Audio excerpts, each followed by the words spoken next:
di jalan umum, baik jalan umum nasional maupun jalan umum provinsi yang akibatkan oleh angkutan batu bara.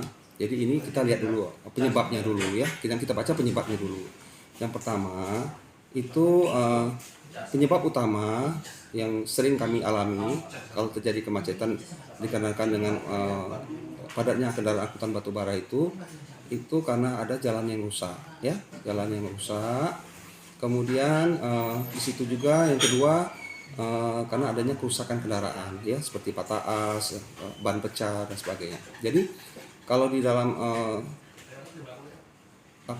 dalam angkutan lalu lintas ya, ini tentu saja kalau dengan kondisi jalan yang sepanjang sekitar 6 meter ditambah bahu jalan kiri kanan 2 meter jadi 8 meter dengan di mana jalan itu dipenuhi dengan kendaraan angkutan batubara ditambah kendaraan angkutan barang lainnya, kendaraan umum, kendaraan bis penumpang dan sebagainya. Itu memang kalau satu sisi ruas jalan saja yang ada kendaraan yang terhenti, maka akan ada perlambatan ya, ada antrian. Nah, situlah bahasa kalau sudah di perlambatan ada kendaraan yang terhenti karena ada arus buka tutup ya, tinggal ada antrian di situ, maka memang terjadi kemacetan. Tapi kemacetannya ini masih bisa ditoleransi. Artinya kita dengan pengaturan tidak akan sampai lama ya, terkecuali kalau memang kendaraan angkutan batubara itu ada yang patah as ya ataupun pecah ban memakan waktu. Itu kadang-kadang memang sampai menunggu selesainya perbaikan kendaraan itu yang memang menimbulkan agak lama.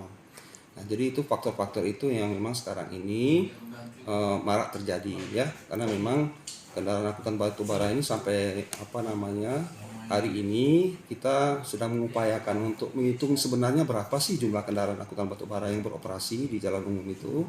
Nah, ini sedang kita lakukan pembatasan ya, sehingga dari pembatasan itu kita sudah tahu nanti kendaraan yang boleh beroperasi yang untuk mengangkut angkutan batubara itu yang kita beri tanda ya, bahasanya itu kita beri stiker nomor lambung. Nah, itu sedang dalam proses.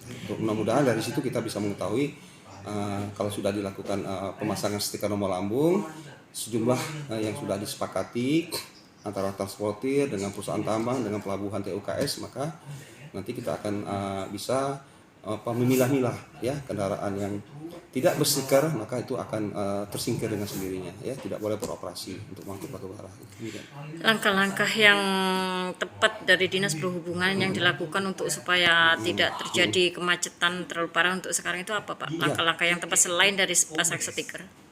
Ya, saya kira itu saja. Sekarang kita harus mengurangi, tapi mengurangi dalam artian dengan melakukan berdasarkan ketentuan dan aturan ya, mengurangi dengan semacam pemaksaan atau misalkan melarang kendaraan plat luar beroperasi ya tanpa ada alasan-alasan yang manusiawi ya, kita tentunya nanti kita takutkan kalau kita terapkan secara drastis kan akan menimbul gejolak. Jadi intinya kita melakukan itu secara perlahan ya, step by step.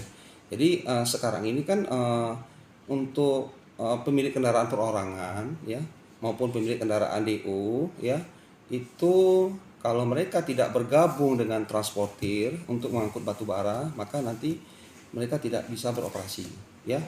Akan sendirinya mereka tentunya kalau mereka tidak berwadah dengan transportir resmi pemegang IPP UJP itu, maka pemilik kendaraan perorangan maupun DO itu akan tersingkir dengan sendirinya ya, karena mereka tidak punya induk. Nah itu, nanti di situ nanti jelas nanti ada pengurangan. Nah dengan sendirinya nanti kalau kendaraan itu sudah terbatas ya, bisa dibatasi, maka kita bisa enak mengatur bagaimana pengaturan lalu lintasnya itu berdasarkan apakah nanti sistem pengaturan dengan sistem bertahap ya, dilakukan secara berjenjang berdasarkan jam-jam tertentu. Nanti kita lihat situasinya itu bagaimana nanti penerapannya, dan ini tidak lepas koordinasi dengan pihak Dirlantas, dengan pihak di Sub Kabupaten Kota ya, dari pihak Kapolres Kabupaten Kota untuk kita sama-sama menyepakati terkait dengan mekanisme pengaturan lalu lintas angkutan batubara.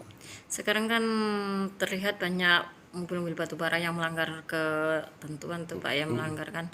Ada yang berjalan di sebelum jam waktunya kan, ada yang lewat kota, itu kayak mana sanksinya itu, Pak?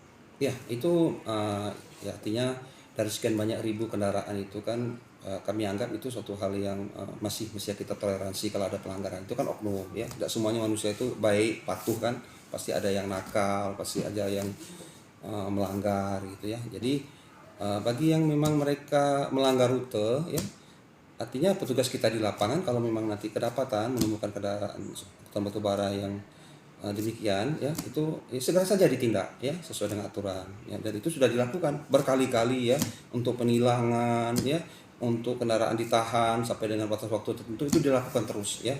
Tapi namanya sopir kan ada oknum-oknum kan, masih ada juga yang nakal, mencoba-coba segala macam, mau ngetes petugas, itu sering terjadi di lapangan ya. Jadi intinya kita tidak ada pembiaran ya. Yang melanggar kalau memang pas ketahuan ya, artinya kita lakukan penindakan ya, atau penegakan hukum. Yang lolos ya nasib baik lah ya, artinya kita kan manusia 24 jam kan nggak bisa selalu kontrol itu, melek-melekan terus kan, karena ini tugas ini sekarang sifatnya hanya sudah melebihi batas kewajaran. Artinya tugas kami ya itu mengabdi itu memang sudah di luar batas kewajaran, karena bekerja 24 jam ya, dengan sip-sipan itu. Jadi saya kira ya kita tidak ada dana-dana lain ya untuk meningkatkan kinerjanya itu, dengan apalagi menggunakan dana-dana dari pihak ketiga segala macam, tidak ya, karena itu kami tidak mau melakukan itu. Jadi intinya kita bekerja ya sesuai dengan kami sebagai petugas aparat ya yang menerima gaji ya, bekerja sesuai dengan apa yang kami terima. Jadi tidak ada menggunakan kelebihan dana apapun. Jadi itu sekali lagi tugas pengabdian yang melebihi daripada batas kewajaran, itu kami anggap. Sementara orang tidur kan kita kerja ya itu. Jadi mungkin dari masyarakat mungkin harus juga memahami itu. Mungkin ada sedikit himbauan untuk mereka para angkutan batubara, Pak. Oh iya, jadi untuk khususnya ya, jadi ada 3 elemen ya dalam mekanisme pengangkutan batubara. Yang pertama, pemangku batubara ini ada perusahaan tambang ya, perusahaan tambang pemegang IUP, OP. Kemudian kedua ada transportir resmi pemegang IPP, UJP, dan juga ada pelabuhan TUKS. Jadi 3 unsur ini tidak bisa dipisahkan. Dan saat ini mereka sudah berdasarkan dengan hasil inventarisasi kami, mereka sudah berkontrak ya untuk hauling batubaranya dari mulut tambang sampai ke pelabuhan TUKS. Jadi himbauan kami kepada 3 komponen ini agar bisa mensosialisasikan ya perkembangan terakhir yang sudah dilakukan oleh Dinas Perhubungan Provinsi Jambi, Dinas Perhubungan Kota Jambi, Batanghari, maupun dari Dirlantas, maupun dari Dirkrimsus Polda Jambi, bahwanya ini upaya untuk pembatasan jumlah kendaraan angkutan batubara itu kita lakukan dengan memberikan stiker atau melakukan pemasangan stiker nomor lambung ya. Nah ini nanti bisa ketahuan ya bahwa identitas kendaraan sudah kita beri tanda stiker ya, maka itu adalah stiker kendaraan batubara. Jadi kita bisa baca, karena kan kadang-kadang kita susah membedakan mana kendaraan batubara, mana kendaraan pasir, mana kendaraan mengangkut cangkang atau karena semuanya ditutupi pakai terpal. Jadi kalau sudah kita tahu stiker itu stikernya batubara, berarti mobil batubara. Nah mobil batubara ini yang boleh masuk ke pom bensin untuk membeli BBM Gaslight ya, itu adalah kendaraan batubara ya. Kalau dia memang sengaja membeli kendaraan misalkan minyak subsidi, tentunya kan kalau kita pakai stiker kan dia tidak boleh, kan ketahuan itu ya. Jadi itu banyak sekali manfaatnya, karena itu identitas untuk kendaraan angkutan batubara. Nah kemudian nanti juga dalam penerapan operasionalnya